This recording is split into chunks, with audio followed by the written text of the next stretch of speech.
อุดรสารโอ้หาก็ได้อาบน้ำตอนเช้า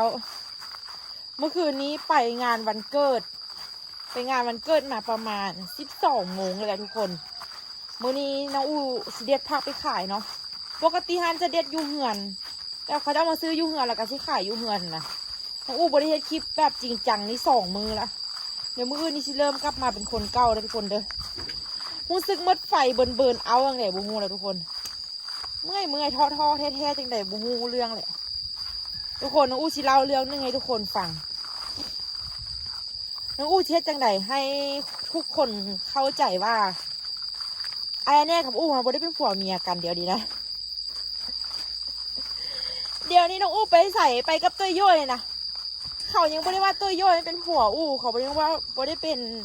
ผัวอูเขายังว่าตัวย่อยเป็นน้องชายแล้วอูเขามีผัวเป็นคนไทยเดี๋ยวนี้ไม่ได้คนเข้าใจว่าอูเขามีผัวเป็นคนไทยคนนั้นก็คือพี่อันแน่ทุกคนคิดแต่แบบนั้นเดี๋ยวนี้นะแล้วเขายังว่าอูโบแมนโบพี่อันแน่โบแมนอันผัวอูก็ว่าเนาะพี่อันแน่เป็นอ้ายฮู้จักกันเป็นอ้ายฮักอะไรประมาณนี้นะคุณลังเขาจะเอิ้นให้อ้ายฮักแบบสิฮะนะเป็นอ้ายฮักที่ฮู้จักกันตั้งแต่สมัยอายุ18 ปีวุ่นอุกวาสิเคยไปถ่ายคลิปนำลาวแล้วก็ฮักแพงกันมาเลยสิฮะนะแต่ว่าแต่ก่อนนี้เคยไปถ่ายคลิปไปสนามกัน2-2นั่นคือเฮาก็เป็นแค่ไอ้น้องกันไปนำกันก็บ่ได้มีอย่างเกินเลยไปก็ห้านทุกคนก็เป็นคือไอ้น้องกันแท้ๆกันถ้าผู้เดอเห็นเฮาก็สิฮู้เลยว่าเวลาเฮาลมกันนี่บางเทื่อเฮาไอ้แน่ว่าน้ำอู้หันเว้ากูเว้ามึงอีกทุกคนเมื่อคืนนี้น้องอู้ไปวันเกิดเนาะเขาจะมาเล่าให้น้องอู้ฟังป้าอู้เฮาแล้วเข้าใจผิดมาตลอดว่าผัวเจ้าฮันแม่นไอ้แน่ฮันแม่นไอ้คนไทยฮันเฮาแล้วบ่คิดว่าไอ้ต้ยฮันเป็นผัวเจ้าเฮาคิดว่าเฮาก็บ่ฮู้เนาะว่าเจ้ามีไอ้น้องจักคนเพิ่นว่าเฮาคิดว่าไอ้ต้ยฮันเป็นน้องชายเจ้าว่าสัตว์หน้าตาเจ้ากับหน้าตาไอ้ต้ยน่ะคือกันเอาแท้เอาว่าซั่นเด้แล้วเฮาคิดว่าไอ้ต้ยเป็นน้องชายเจ้าโอ้ก็ฮู้ว่าเขาบอกว่าโอ้บ่คือเด้ล่ะเฮาแล้วบ่ได้คิดเลยได้ว่าไอ้ต้ยฮันเป็นผัวเจ้านะเขาแล้วคิดแต่ว่าไอ้นั่นแหละเป็นผัวเจ้าสันดีเขาคิดว่าเจ้าฮันได้ผัวเป็นคนไทยแน่เดี๋ยวแล้วโดนด้วยว่าอยู่บ้านแล้วแบบสิแล้วผัวเราไปเฮ็ดเวียกอุทัยเดี๋ยวแล้วมาหาเดี๋ยวสินะป้าเขาจะเข้าแบกเขาจะเข้าใจว่าไอ้แน่เป็นผัวเขาแม่เขาจะว่าเวลาเห็นเขาไปบางคนก็เบิ้งคลิปเบิ้งข่าวเบิ้งอันเดียวนะแล้วเขาเจ้าก็ว่าแบบว่าเขากับไอ้แน่ฮันเป็นผัวเมียกันสินะเขาไปติดตามตลอดดีดนแล้วบางเทื่อเวลาเขาไปตลาดกับไอ้แน่เขาก็อุ้มลูกตอนเขาอุ้มลูกไปแล้วไอ้แน่ก็ย่างไปนำกันไปอันเดียวละไอ้แน่ไขประตูให้เขาขึ้นรถเดี๋ยวสิฮะนะบางคนบุ้งก็เชื่อเป็นพ่อเมียกันเนาะที่จริงแล้วแบบมันยากในไขประตูกันเลยไอ้แน่ไขให้สิฮะนะเก็บพักไปขายมื้อนี้ก็ได้ขาย30,000แล้วนะแม่เนาะอีแม่เก็บมองเดือดหมดเดือนละนี่แถวนี้มืดหลักเงินเท่านี้หมดแล้วแม่บ่ไปนี่กับมันอ้อมพุ่นแล้วก็หั่นที่ซื้อเดี๋ยวเขาไปเอาอันนั้นอยู่ถึงก่อนเด้อที่จะมัดมือแล้วเขาเดินก็เอาไปท้องหันเราบอกยากไงที่ก็ใช่เขาเลยนะ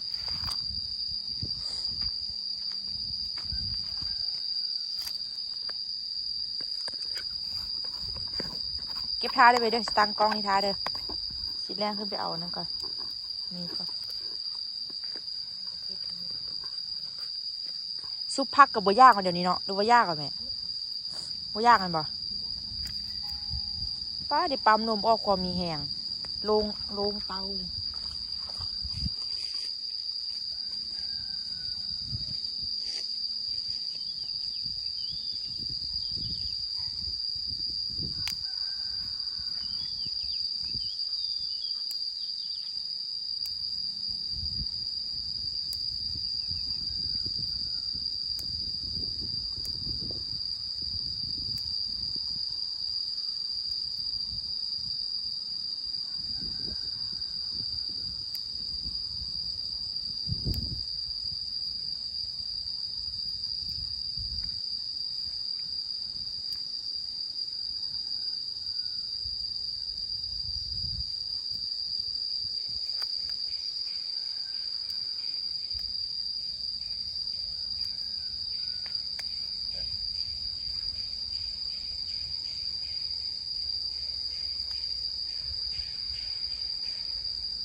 คนยอดบวบนี้อยู่บ้านน้องอู้จะได้ขายดีเด้อเพิ่นว่าคือบ่ท่าให้มันเป็นลูกบวบจังกินข้าเจ้าจะนิยมบ้านอู้เขาจะนิยมกินกินยอดบวบหลายก้อนเลยเนาะแม่เด็ดทำเลยที่ว่าแม่เอ้าลูกว่าเฮอหยาวดิหยาวโลดมันคิดแม่นี่ว่ามีหยาว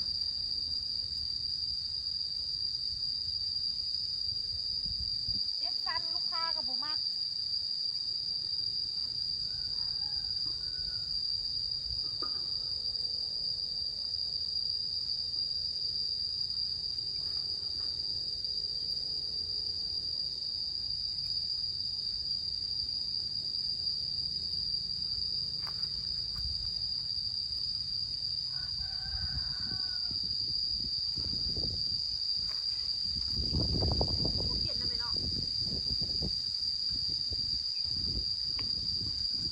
ยาวไล่กระเด็ดบุคักเนาะ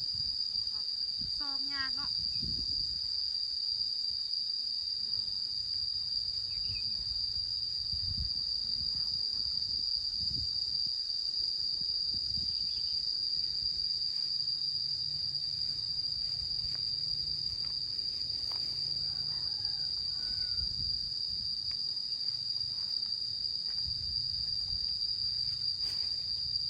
ดอกมันตั้งให้ได้แม่ที่เด็ดเอาไหมเด็ดไอเด้อเด็ดมากขึ้น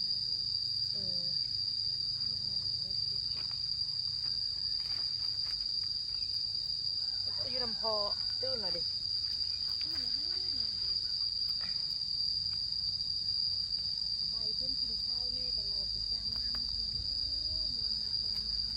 กินอันนี้กินกับออกเขียนนะกินกับน้ำหรือว่าน้ำตับหันไอ้สิเด้อ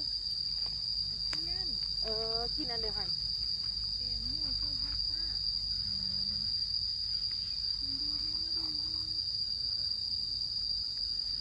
ต้นกินข้าวเงินเพื่อนนี่แซ่บกินข้าวเงินโตนี่เนาะ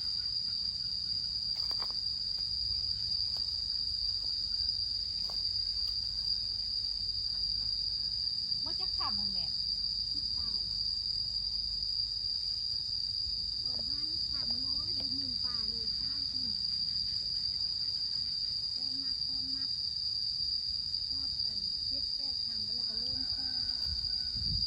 อิ่มเลยเนาะที่ปลายคำปลายช่องคำแล้วก็เต่า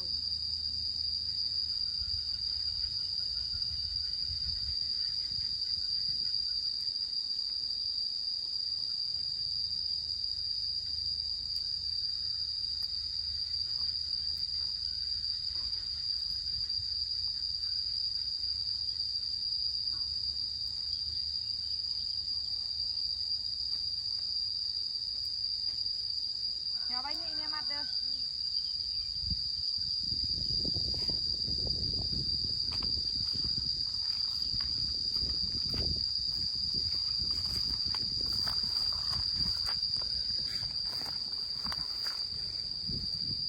เดี๋ยวน้องอู้เอาอันนี้ลงนะ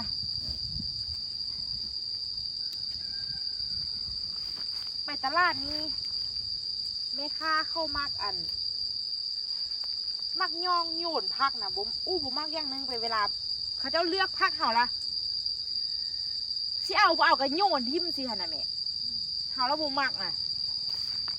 มื่อนั้นจนในบอกว่าจับดีๆแม่บ่ต้องโยนเอานั้นแม่เขาจนในว่าสิก็จนในบอกแม่ค้าว่าเอ้ยจับดีๆแม่บ่ต้องโยนเอานั้นแม่พักซ้ำก็ก็จนว่าสิทุกคนบัดไปดึงพักเขาแล้วว่าโยนเอา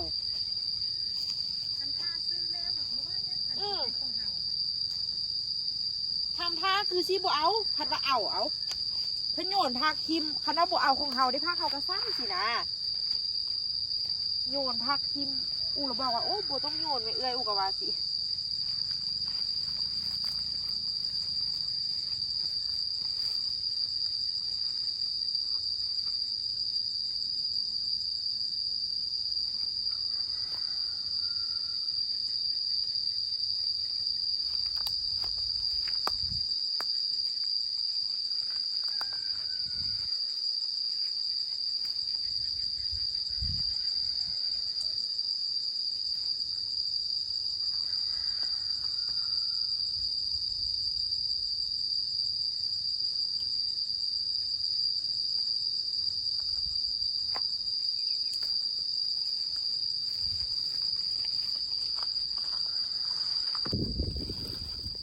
6ขนาด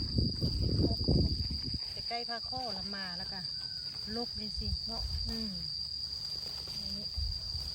มาคอยลก แต่ว่าหญ้านี่ก็เนื้อเสียกับเสียง่ายกว่าแล้วเนี่ย ง่ายคอยถ่าวคอยลก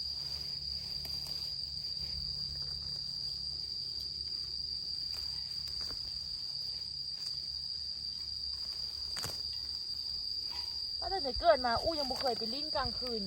แม่ว่าไปกินเหล้ากินเบียร์อันอยู่ห้านอาหารอยู่ในร่องสารจักเทื่อเมื่อคืนนี้ก็จะส่วนไปวันเกิดลองไปเบิ่งแล้วอู้ก็ไม่ได้กินเบียร์หรอกไปนั่งซื่อๆกินข้าวกินน้ำเดี๋ยวสิหากเอาหัวร่องสารมันจะมี ข้ามลูกกะดึงตัวนี้ไปเลยแม่เครือมันมาขึ้นต้นไม้อย่างนี้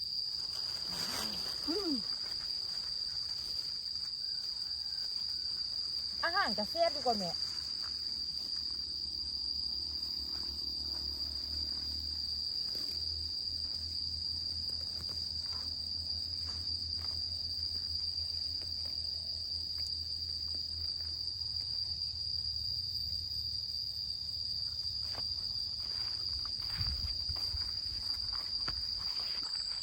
ฟุมนี่แม่เอ้ย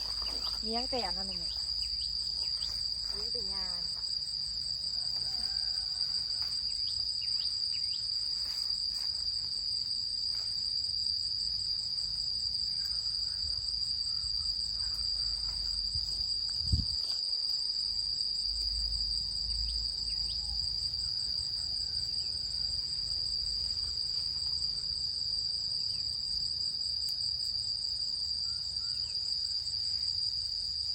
กล้าซื้อทุเรียนกินเลยปีนี้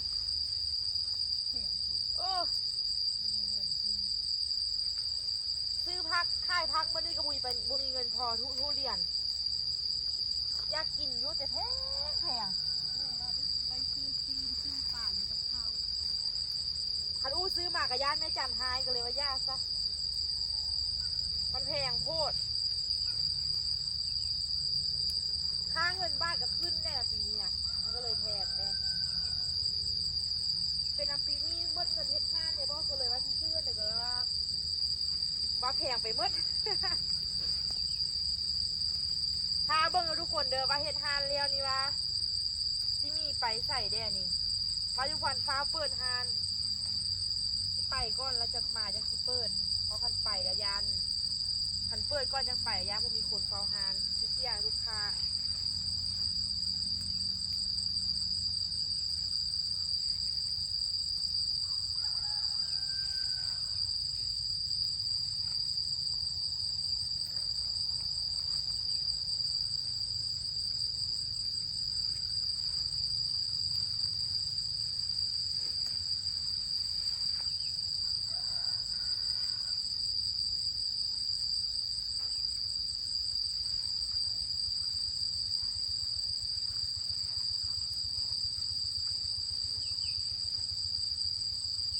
ปล่อยมันหยาล่าหนังสือที่นั่น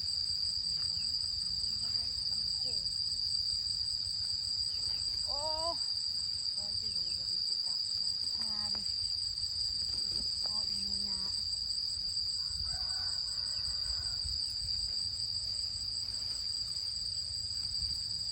เมื่อยมาพอจะผ่านหน้าช่วง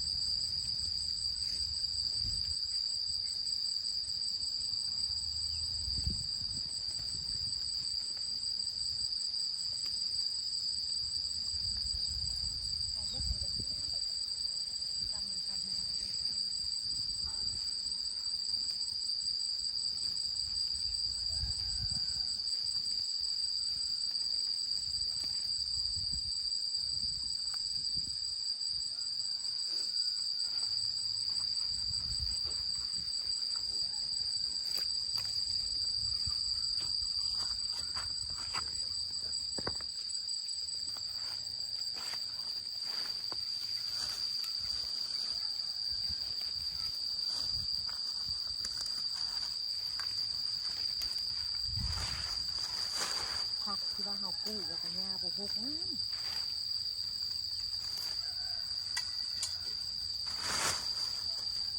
แล้วต้นนะกูใส่ไฟอันนี้ใบนี่นะ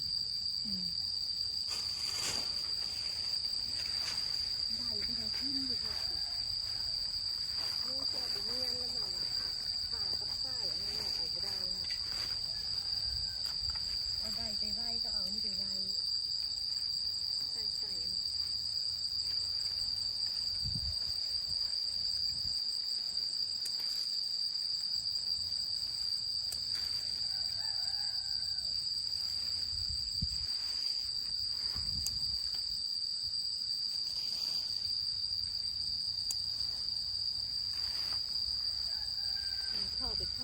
น่าจะเป็นตัวนี้เนาะ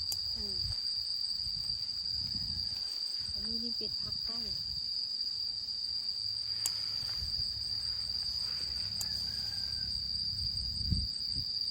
ในคาดนี่เอาเครื่องไปค่ายเฮ้ยนี่งามทนเดือกับปีแท้ตีว่า เป็นคนธรรมดาปี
มืดเลยแม่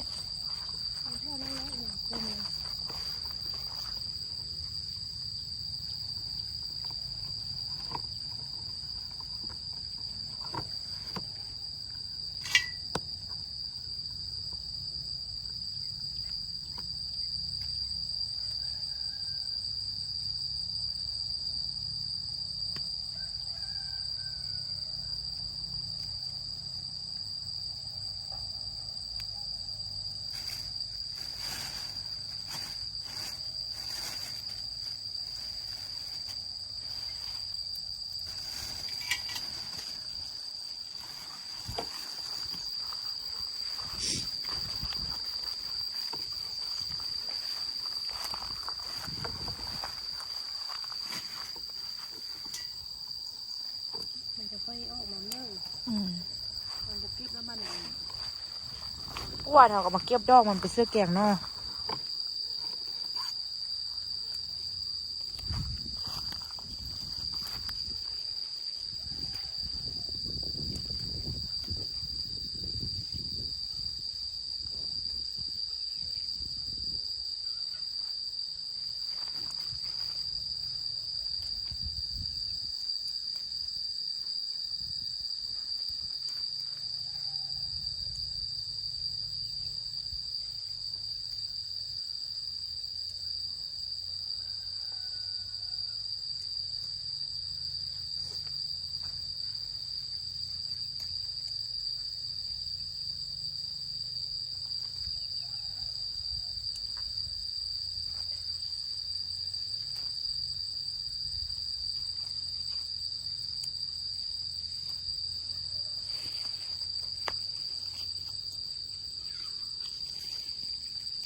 ไปแอมเจียวกิน ก็ใช้ไล่ตัวกั้มตัวเนื้อเมาะคุณเลย เขาก็เห็นเราอ๋อซิมูนาได้สิมาคิดจะสิมาเก็บอ่ะโอ้ห้ามปักมือจะเดิน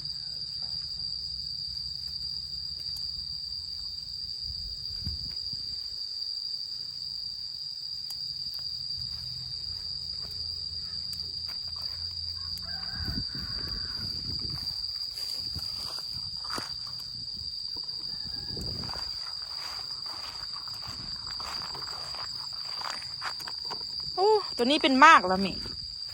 เมื่อวานเราหนไปเสื้อแกงอยู่มากไอ้น้อยเนี่ยใบทางมันเยอะเลยนะ คิดนั่นแหละลูก ฮะ คิดนั่นน่ะ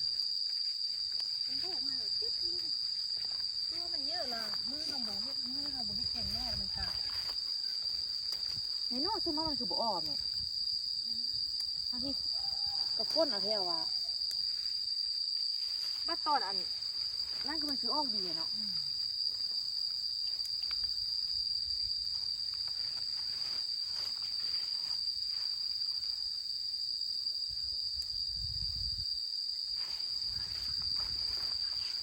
เอาแม่ดอกนี่แม่อู้เนี่ยมักบวบนะคุณเอาบุเห็นนะ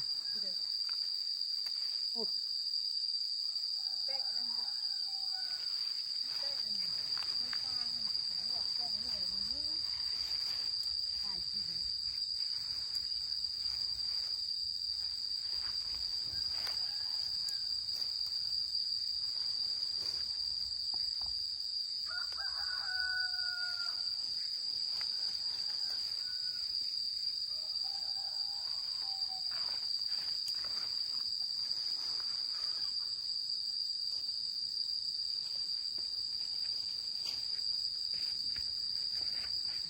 เวลามันขึ้นต้นนะเราดึงเขาออกมาเนี่ยหมูบวช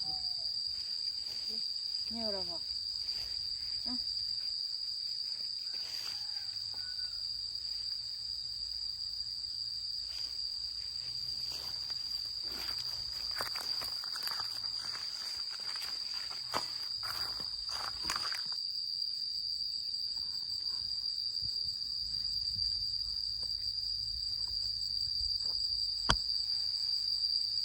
ยุงไล่ขนาดเนาะเขาบอกมาน้อยมานำยุงก็จะกินหัวบอกเอาโต้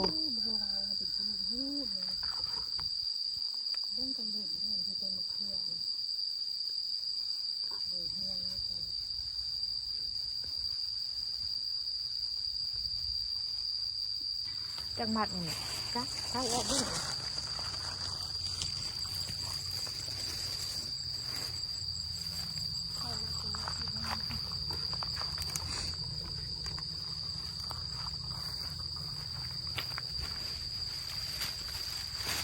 เป็นคนธรรมดาฉันเจ็บ1 มัด2 มัด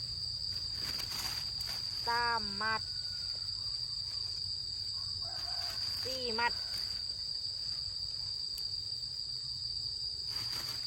5 6 7 8 9 10 11 12 มัดฮะ12ไหนนี้แล้ว12 ตัวน้องคนกินนัดนี่13 ตัวนี้ ยืดพูดกันอยู่กันนี่ ฮะ ยืดพูดกันอยู่กันนี่ ธรรมดาแล้ว ยืดขึ้นละ ไม่น่าเห็นน้อยออกแม่เดี๋ยวมือน่าเห็นน้อยออก น้อยอีก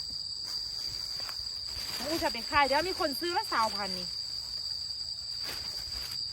ขึ้นละสาว เดี๋ยวพูดก่อนคานไปเลาะเอาวางลงให้มันเมื่อทุกอันงามๆมานะ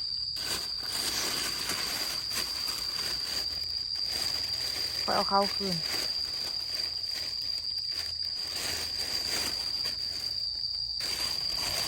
พอบอก ใช่จริงโอเคงามละน้องอูเสื้อว่าพักน้องอูนี่มัดใหญ่ที่สุดในตลาดเพราะซ้ำนี่ก็เจ้าขายมา10,000นะแม่เนาะ